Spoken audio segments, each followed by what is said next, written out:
this is Prem Lee Barbosa. Thank you very much, Jack. Thank you so much. Well, you know, Yes. what a big build-up. Like, now I feel like I have to bring the energy. That's right. It's in there somewhere. I'll find it. Good afternoon, everyone. So wonderful to be here in Tampa on this, just what a gorgeous day. The weather could have gone in any direction, and it went in our direction. Yes, it did. In a good way. Ooh, look at that. It's like a prophecy that you made true yet again, Prem. Yeah, indeed. You know, I had done a Bitcoin meetup called Bitcoin Brunch. We did 200 weeks, so it's like almost 4 years of meetups. And that was my way in my community of trying to amplify Bitcoin, because when I started it, it was like everything was crypto. And I'm not an investor. I'm not a trader. To me, Bitcoin is a better money, and because it's a better money, it's the future of economics. And so I just wanted to have a conversation about Bitcoin. Hear, hear. All right. Well, we're honored to have you, Prem. And Thank you so please, much. without further ado, everybody welcome Carly Benson, BJ Dichter, and Cedric is here, Cedric Youngelman. And the one and only PBX. Come on in, grab a Indeed, microphone. Cedric. Well, so we've got a bunch of media people sitting next to me. I'm not, I could be a media person sometimes, but I'm definitely a consumer of media. And in that sense, I think all of you can agree on the importance of media, the media that we consume and what's in it. And there's so many different ways to connect to an audience. And so these people, these wonderful people to my left here, are here to tell us a little bit about how they connect to the world and their why. Really, what I want to start with, I have the question written here, is what is the driving purpose of your efforts as a Bitcoiner? So Carly, won't you start it off, please? So you're head of VIP for the Bitcoin conference, if I understand correctly. You know, that's a very special and important role because you're dealing with a very different and niche crowd in comparison to the rest of your organization. So what is your driving purpose? Well, hello. Yes, so anybody who buys a whale pass for the Bitcoin conference, they come through me and my team, and we deliver the experience for them. But to answer your question, the reason that I got into Bitcoin and into this space, and my two biggest driving values that I would say are freedom and experience. So obviously the freedom, I love that, the Bitcoin technology is very supportive of freedom on a personal level. I quit drinking alcohol in 2008, and that was my entry into personal freedom, and it's sort of kind of been the guiding light for me throughout my life. And when I shifted careers into this career, it continued to be the guiding light. And then on the experiential side, I love experiences. I love to travel. I've been to 28 countries and counting. And I landed in a space where I get to have experiences and deliver experiences. So I think I found my home. That's wonderful. Well, Cedric, you do a podcast. It's called The Bitcoin Matrix. Yeah, that's great. I mean, that is wonderful. I'm jealous. Not that much. We all have to draw our own paths, and I think you're doing a great one and setting a great example. I think everyone here is setting a great example. Cedric, you do a podcast, The Bitcoin Matrix, and it's a long-form interview podcast. So you're sitting down and talking to people. You're getting deep into the details of things that interest you and that you consider to be important. Why do you do this? What drives you to do this? What's your goal? What's your purpose? I started the show over 4 years ago in COVID. I started the show during COVID. I was kind of trapped at home. I was really getting immersed in Bitcoin and studying Bitcoin, but actually at the office was where I got most of my work studying Bitcoin done at my fiat job. So at home I wasn't really able to study Bitcoin as much as I'd like. And during COVID, I just wanted to figure out a new skill. I wanted to come out of COVID with a new skill. And I wanted to keep having conversations about Bitcoin, and I was exhausting the people in my life. Didn't want to talk to me about it anymore, so I did want to have long-form conversations about Bitcoin. I think that, half of life, or the game of life, if life is a game, is economics. And if you fail at half of the game of life, you fail the game of life. And I felt as a corporate accounting consultant working my fiat job that I was failing and I wasn't able to keep up, and it wasn't until Bitcoin that I found a life raft. So I wanted to continue having conversations about Bitcoin with people who could take the conversation way further than I could so I could continue to learn. I wanted to build a time capsule for my children so that even if no one listened to these conversations, like maybe my kids would, and like maybe I wouldn't have the answers in these conversations, but at least they would hear my questions. So I just like to have an opportunity to seek truth and provide a space for that. So I just spun up a little signal in my home office and started beaming out the Bitcoin matrix. And I guess, you know, at the end of the day, it's a passion project. It's a labor of love for me. I pretty much do it for myself, maybe so that my wife doesn't listen to Peter McCormack all day, you know, on what Bitcoin did. So that's why I do it. You know, I think so many people who are doing something in the Bitcoin space, whether it's working in the Bitcoin space or, you know, participating in a meetup or, you know, anything that people do, so oftentimes it's because our friends and family are tired of hearing us talk about Bitcoin, so we need to like put that energy into something somewhat more productive, something like, you know, we need to start planting seeds that are actually going to grow. It's like, okay, I spent all this energy and all this time trying, you know, telling my cousins, telling my friends, and, you know, they just keep, you know, years keep passing by, and it's like the same excuses. You know, I'm waiting for it to go to 80. You know, then I'm going to get in. So PBX, thanks you for being with us here. You know, what is your purpose? Like, you know, what drives you and your participation and what you're doing in this community? Hey, man. Thanks. Yeah, what's my purpose, right? Let's begin there. Let's get deep. So personally, how I got into Bitcoin was because I grew up on the internet, like most kids my generation. We were deep down the conspiracy rabbit hole, right? Growing up with YouTube, essentially.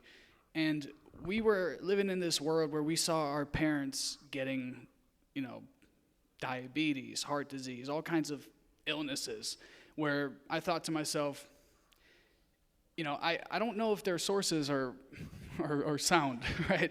I don't know if we should continue on this path. So I started doing my own research, essentially, at a young age, right? Bucking the trend in high school, debating people, questioning my professors, questioning my teachers, and just trying to seek some sort of a rational explanation as to why we are the biggest empire in all of human history, and also deploy the most capital into health and wellness, you know, into our healthcare system than any other country, but we have the sickest population.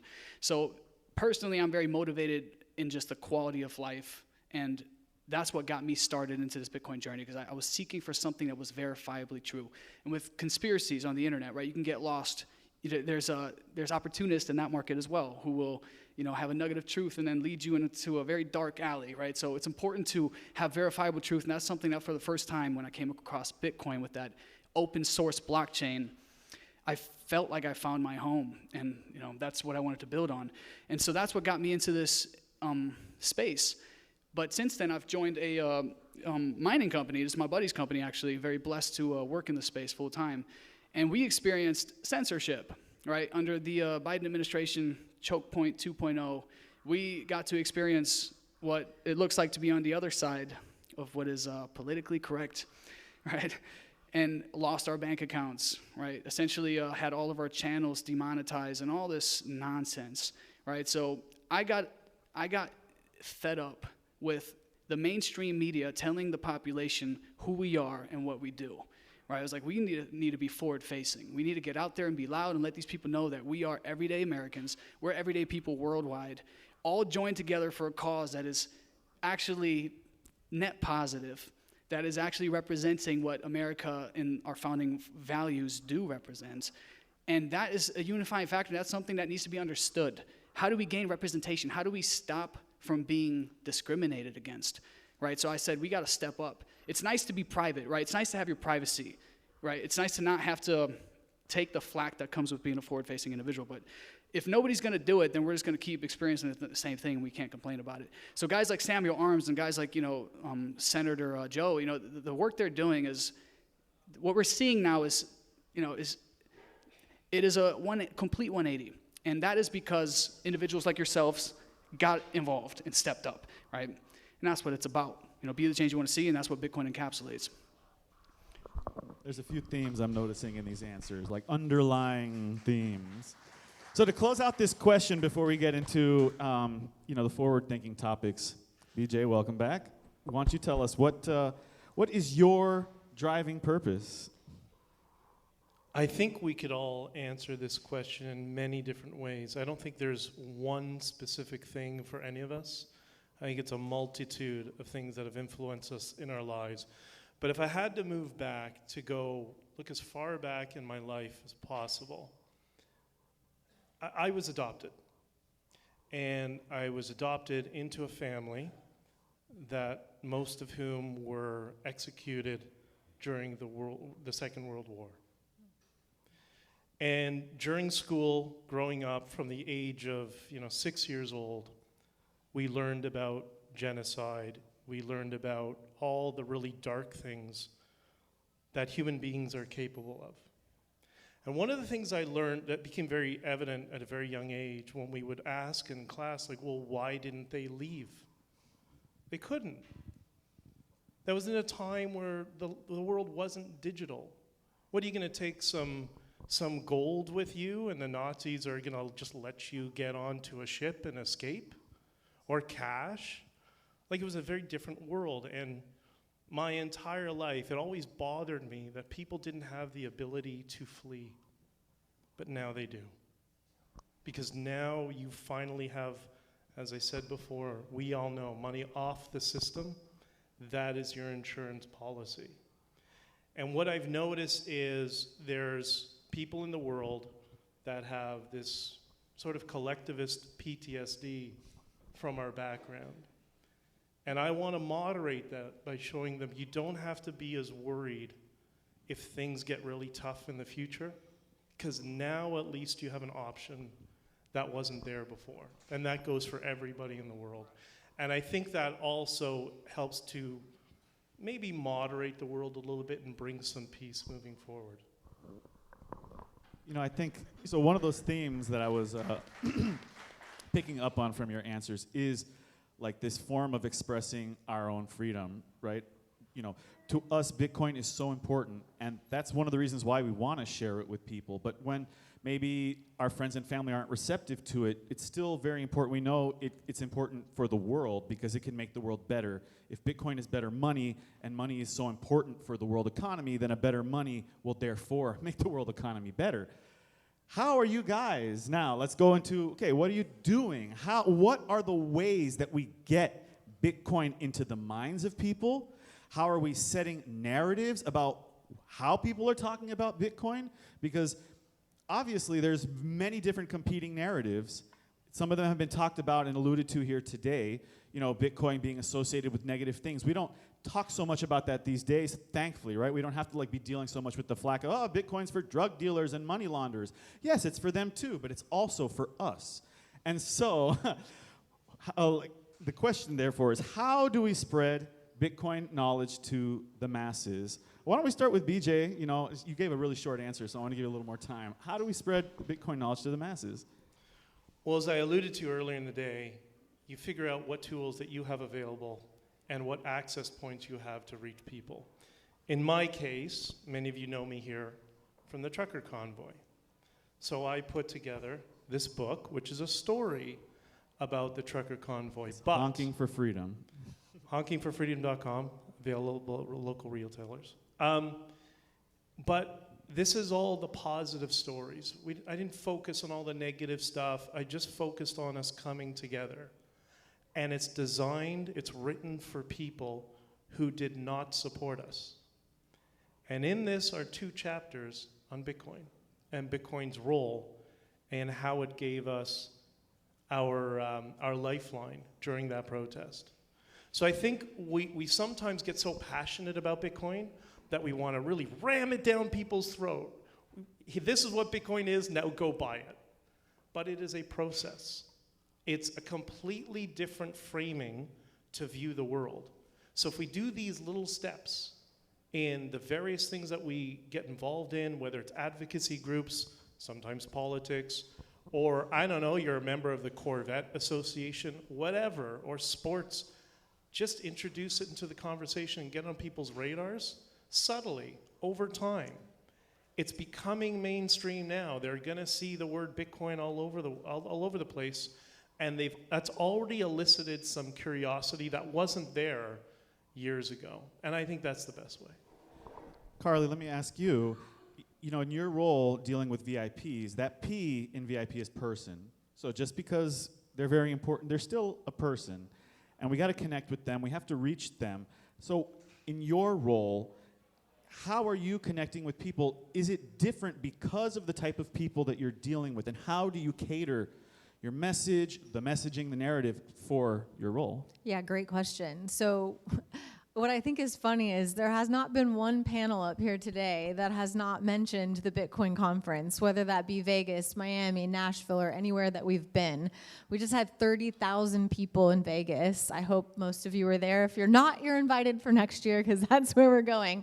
What I love about the conference is that we cater to all people, all persons, so whether you're a pleb or you're someone in the industry or you're institutional or you are a high net worth individual and you're buying a whale pass, there's something for everybody. What we try to focus on with the whale pass is creating the experience, like I told you. A lot of the times, we had 2,000 VIPs in Las Vegas. Most of those people did not leave the VIP lounge. So they don't necessarily go to the main stage. They don't go to listen to all the talks. They come because of the networking. They come and they pay for the proximity. They're willing to pay a lot of money to get in the room with the people who are the movers and shakers of the space. So what we try to do is facilitate those conversations, those networking opportunities, whether it's a party or, just putting them all in a room together. And then we also do content sessions. So we're trying to be on the cutting edge of what they're most interested in hearing about. So whether you like it or not, all the politicians were there. Last year we had Trump at the conference. This year we had J.D. Vance. We had Eric Trump. We had Byron Donalds. So they're interested in hearing about how smart money is thinking about Bitcoin and where they're putting their money and what projects they're getting involved in. And I think what's most exciting to me, at least, about what we do at the conference is the network effects. Companies are born. People are investing into the space. A lot of these companies that you see here that are sponsoring either met at the conference or started their business at the conference. So that's really what we try to cater to is, these are the people that have money. They're investing into the space. They're starting projects. They're building companies. We're getting narratives on the news. So that's what we really try to cater to when we're thinking about the VIP experience for that typical type of person. So you're dealing with, a very niche. So now let me move over to you, PBX, because I think what you guys are doing is much more general. And so can you address, how are you trying to reach the masses? I mean, you're over there doing interviews, you're doing media. So, what is your perspective on that? Who are you trying to reach and how are you trying to reach them? Yeah, good question. So mainly we're focused on the XRP community. That's our target audience. Killing me. Just kidding. We are purist, but we want to reach a broader audience, right? So we want to bring the Bitcoin ethos to the mainstream. And how are we going to do that? It's essentially by having long-form conversations, adding production value, right? If we show them, the viewer, that, hey, we value this interview, right? We're going to go above and beyond to polish this thing up, to make it high-value entertainment, then the average viewer will appreciate that, right? At least they'll hang around for the intro, right? 30 seconds. But you plant a little seed, right? So our goal initially was, how do we win the culture, right? Because we don't want to have to leave America to live in some citadel. We'd prefer to be able to stay in Florida, right, and have our Bitcoin too. And that's the way you can have your cake and eat it too, right? So you got to fight the fight, and you got to be forward-facing. And it all started with Maddie and I launching and then JMD came on board, launching a Bitcoin meetup in Naples. And that quickly blossomed into having 100 people at a time. And this was, the first peak bull season, right? And so here we are in a room of adorable senior citizens in Naples, Florida, right? All learning about Bitcoin. And hey, you're an outlier, brother. This senior citizen will do more. He'll run faster, outbike me, outswim me. He's representing Naples well. Good to see you, man. But he was one of the early comers, one of the regulars, right? And this is what we love to see. We wanted to build community wherever we were at, right? We said we want to start a circular economy. We want people to know, because unfortunately in this space there's a lot of bullshit. Sorry, excuse my language, but there's a lot of innovation theaters, a lot of scams, and I had been burnt quite a few times, and I wanted people to realize that you're not in this alone, right? There's people you can meet, before you send your Bitcoin off anywhere, you should have a network of individuals that you cross-reference with, right? Like have somebody you can at least ask before you make that decision. And so we wanted to stop these people from getting a bad first impression, right, in their experience, within, their time in the space. And so we started giving away ledgers, doing meetups, and it was fun. But like you said, we quickly found ourselves, just in a room of 50 to 100 sweet people, but we were saying the same thing over and over again, and so at some point we realized we should probably film this and broadcast it to a bigger audience, right? We want to reach as many people as possible, and although, we're going to continue doing the communal work, there's so many more people that need to hear this message in a way that's digestible, relatable, right? And a lot of times, in the Bitcoin community, you see these very advanced people, the Bob Burnett's of the world. They're so intelligent, computer science backgrounds, right? Most of the things they say just go over my head, right? So I'm just trying to keep up. But that's a very valuable part of the industry, right? Those are the kinds of people we point the Michael Saylors to talk to, right? They're the ones who are going to orange pill the higher, more, traditional finance individuals. So we wanted to bridge that gap between culture and our community. And so we're doing that with a unconventional approach where we're gonna break stuff, we're gonna build stuff, we're gonna have fun, right? We're gonna give away some solo Satoshi miners, some bit-axes, right? And just try to orange pill people every day, get involved in the college campuses, and show up to places like this where we get to actually meet y'all and get to interact. Like Carly said at the conference, most of these VIPs are sequestered in their lounge. Here you get to shake hands and actually really get to know somebody. So there's something to be said about stepping in, and that's what it's about. So that's the journey we're on, and we're going to continue. All right, so I'm going to be transitioning to my final question to stay on that second question, which is about how we're spreading the knowledge. Cedric, how long have you been doing your podcast? Almost 5 years. Almost 5 years. So tell me then, what have you learned in those 5 years, and what are you doing anything different now than when you started? Yeah, are you doing have you learned anything? Is anything different? The way that maybe the audience has received it, or the feedback you've gotten over those 5 years, has it changed anything? Have you grown as a media producer? I'm going to say yes to all of that. A lot has, I guess, changed. The world has kind of changed around me. I've grown a lot as a person, I think, over the last 5 years. I think of Bitcoin as maybe boosters on my rocket. I don't think it really changes me at the core, but it enables certain core aspects or core competencies to rise to the surface that didn't on a fiat standard.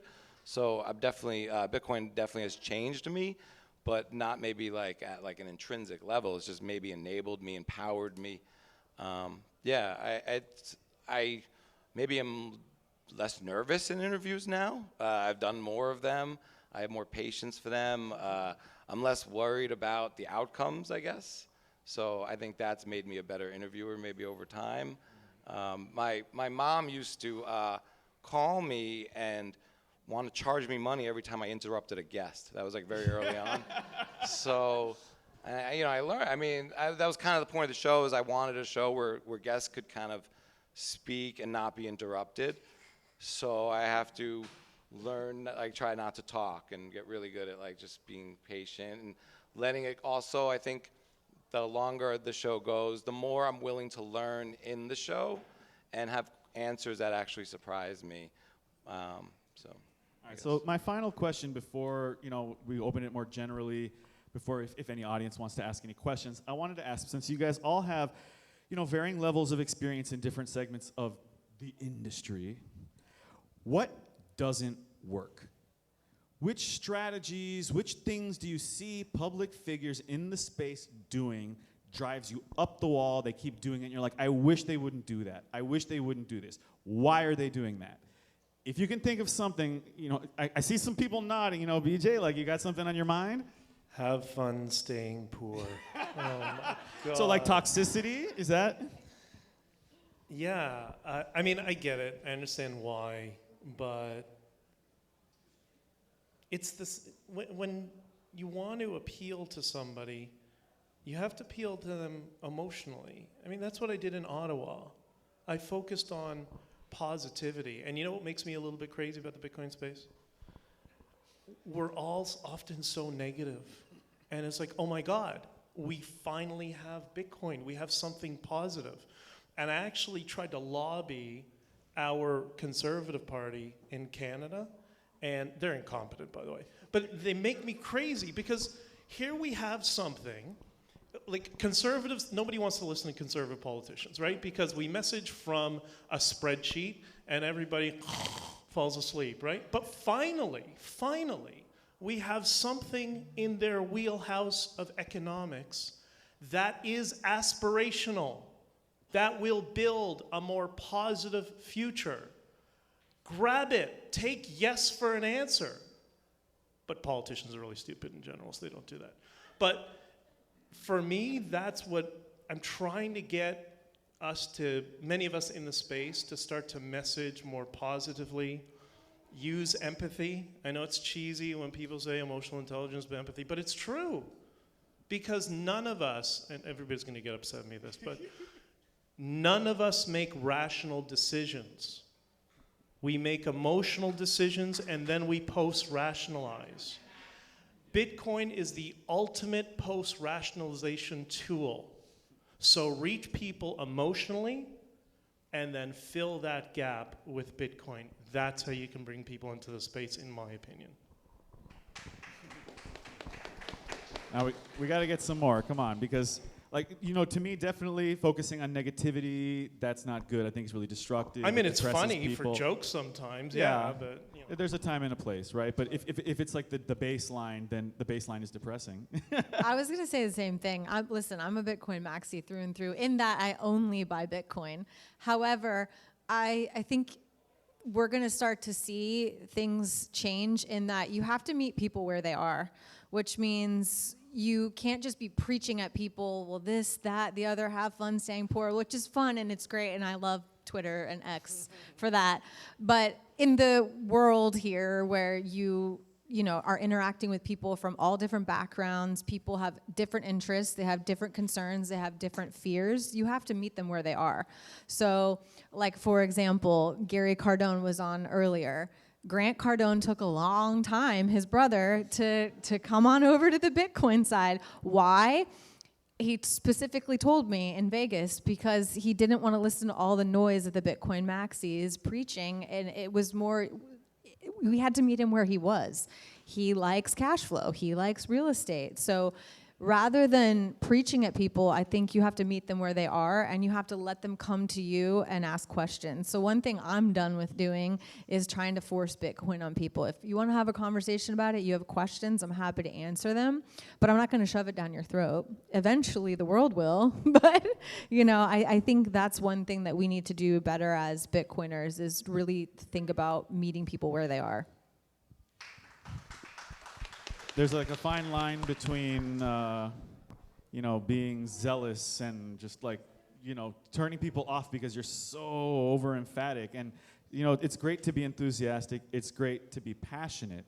But when we're interacting with other people, we have to also just be honest with ourselves about how are people receiving our message? Because, I saw someone with a shirt and I might agree with it. It was like, inflation is theft. Now, I might agree with that, but we live in a society today where they literally teach the children that 2% inflation is a good, stable economy. So, if you're coming to a normie, so to speak, a pre-coiner, a no-coiner, and you're saying, taxation is theft, as like an old libertarian screed, that's going to turn people off, even if you believe it. Who are you talking to? Are you trying to spread the message, or are you just trying to scream at someone and berate them and boost your own ego, which, everyone loves to stroke their own ego sometimes and feel right. We love to feel right. But I would rather change minds than feel right. Now, Cedric, 5 years, like, did you learn, what did you do wrong other than interrupting people that you don't do anymore? I think one of the things people do wrong is in the beginning you're trying to convince someone that Bitcoin is going to save the world, and you're trying to treat it like a Mike Tyson knockout fight, and you are trying to destroy everything they've ever believed in and throw it all at them at once, and that's exhausting. And at a minimum, they're looking at you like, I would never want to sound like you, so I don't want to believe in this thing because I'm not going to go to parties and talk like you. So I don't want to believe in this. So I think not like throwing it at people so hard. I think if you are afforded the opportunity and someone asks you a question about Bitcoin, try to keep it simple. I think Parker Lewis has really good advice, like stick to a few body punches. Like just get in like maybe 1 point. There's only 21 million. It's the only thing on earth is scarce. Just land a few body punches so that maybe they ask more questions. Don't take 3 hours of someone's time at a barbecue and try to tell them the monetary history of the world and why Bitcoin is the only answer. I mean, that's exhausting and it probably turns people off. It's one of the reasons I started to do the show is that I realized that was not working in that manner. I think the best way to maybe get people on a Bitcoin standard is to lead by example. So, maybe you drive a used car so you could stack sats, or you pack your lunch and you bring it to the office, and maybe people over time see that and they see the price of Bitcoin increase, and then maybe they see you eating steak and ribeye at Ruth Chris every day, and they start asking questions about how you're able to do that and change. I don't know, but I think it's more about keeping it simple. PBX, anything before I... Yeah, dude, I'm gonna have to bring you to parties with me, man. I think we'll make a lethal combo. You can set up the jab, and I'll come in for the knockout punch. Because I love to dump the deepest, heaviest stuff on people, and that's because I know eventually they'll be like, that guy, he might have been onto something, right? Eventually they'll come around, and I like to drop it because to me this is a opportunity of a lifetime, and I'm not just some, this isn't a religion. This isn't a cult, right? What's beautiful about Bitcoin is that you have this immutable, open source global network that you can audit at any moment in time. And the reason that's such a big deal beyond the number go up element is because of what BJ Dichter described. For the first time, if the country you're living in wants to draft you for war and throw you into the meat grinder, you can opt out. And I think what that's going to do is going to redefine the relationship between government and citizens in a way that our founding fathers would be proud of, right? Where for the first time, we can actually take back control over our sovereignty the way we had with gold. If you look at what happened in 1971, right? What the fuck happened in 1971? That's when we departed from the gold standard. And since then, we've lost like 98% of purchasing power, right? So the dollar has lost 98% of purchasing power since 71. That's absolutely insane. When you look at that graph, that should black pill somebody, right? But then you want to orange pill them with hope, right? And I think the Bitcoin community goes beyond money. And this is what Chris Sullivan always talks about. He's like, don't measure the worth of your Bitcoin in dollars, right? Because you're holding on to the only scarce commodity in existence. There's no other thing that is truly finite beyond Bitcoin. And it's digital, sure, right? But we live in a digital age. And solar flares, you name it, whatever, none of that's going to shut us down, right? So we're living in a time where we can actually put our life's energy into something that our future generations can see the light of. And for me as a young father, that's my call to action, right? It's like, that's what gets me up. That's why I do is I don't care about the money. I care about preserving what our founding fathers preserved. And they risked their lives. Signing that Declaration of Independence was a death wish. Right? And for us, I think the cypherpunks represent that, and we get to carry that baton now by communicating that message to the next generation beyond dollar-denominated value, but take ownership, participate in the system. If you care about what it represents, this sovereignty, right, this freedom of speech, all these elements that come with it, this moral money, then you have to participate. Self-custody. It takes 15 minutes of watching a YouTube video to learn how to do that, right? And once you do that, now you can leave your money offline for 100 years and it won't be touched, right? You just keep those 12 words somewhere and you're good to go, right? To me, that is such a serious thing that I feel the need to impress that on whoever I meet, and I don't regret it. So, maybe Bitcoin is a declaration of independence for the internet. It's like, as long as this communication network is going to exist on this planet, we now have this medium of exchange that governments can't control. So let's start wrapping this up. Everyone, give me a quick plug about something you're working on or something you want people to pay attention to and something you're looking forward to in the next year or so. Carly, please. All right, so we got Hong Kong coming up for the Bitcoin conference. It's in August, and then we have Abu Dhabi at the end of the year in December. So I'm excited about both of those, working on both of those. I just want to say, we're talking about amplifying Bitcoin, and we're talking about orange pilling people and how to reach the masses and all of this stuff. And I just want to tell you just like a very quick story. Your words matter, and you might not get someone right there in that moment where the light goes off and they got it and they're ready to buy Bitcoin. But you keep mentioning it. You keep planting the seed. For example, my dad, I talked to him for a year and a half probably about Bitcoin, and I was doing all the preaching and all this stuff. I come home and I'm visiting for the holidays, and he had some health stuff going on, and he texts me and he's like, "You need to call me, please." And I'm like, oh gosh, he's gonna tell me something bad. He went to the doctor. I call him up and he's like, "Carly, I need you to buy me some Bitcoin." I'm like, yes! He had finally watched somebody else say all the things I already said, and however they said it, landed. So the seeds that you plant, you are amplifying Bitcoin. Water So, them, right? keep watering it and have patience, because one day someone will call you and say, how do I do that? How do I buy Bitcoin again? And at that Cedric. point, and at that point you got to sell. I'm just kidding. I'm joking. Never. Cedric, a plug, and what should we look forward to? What are you looking forward to? Sure. I host the Bitcoin Matrix podcast. We look at Bitcoin through a philosophical lens, kind of examining the societal, cultural, and economic impacts of Bitcoin and the future of money on society. I'm also starting a new show with Paul Tarantino, presented by Byte Federal. It's called Bitcoin Center. It's live on Tuesday nights at 8 p.m. We're doing it out of a studio I'm building for the Bitcoin Matrix. So there's a lot of new, exciting content to come. And I've had conversations already with a lot of people in the room, and I hope to meet more and have some more conversations with you guys. So look forward to it. I'm looking forward to seeing this new setup. I'm looking for the new background, right? Yeah. PBX. So we are currently wrapping up a series we did with Lawrence Lepard, the Big Print, right? Legend, Goldbug, Austrian economist, diehard, who has been a fantastic voice on our behalf. And I think his book, The Big Print, is going to orange pill all of the boomers. I genuinely believe that. And so our series right now is we're broadcasting that on Cypherpunked. That is our channel, Cypherpunked_. And our next few guests are absolutely insane, right? So we're already in good company with Larry Lepard and having done Dominic Frisbee and stuff. So there's so much awesome content to get into.